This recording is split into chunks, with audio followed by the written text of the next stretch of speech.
Hey guys, welcome back to TechMan. Today, let me show you how to get Astral Egg in Voidpet Dungeon.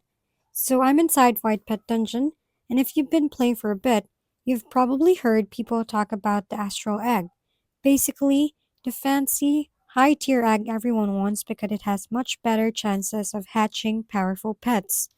Now, the game doesn't exactly hand this out like a candy, so getting one feels like a little finding loose money in your pocket. One way I've seen is collecting astral egg fragments while playing the game. Things like quests or rewards can give them to you, and once you gather enough fragments, you can combine them into a full astral egg.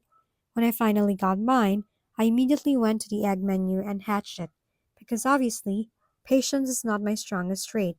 The cool thing is, astral eggs have way better odds for epic or legendary void pens compared to normal eggs. So if you're grinding dungeons and stacking rewards, keep an eye out for those fragments.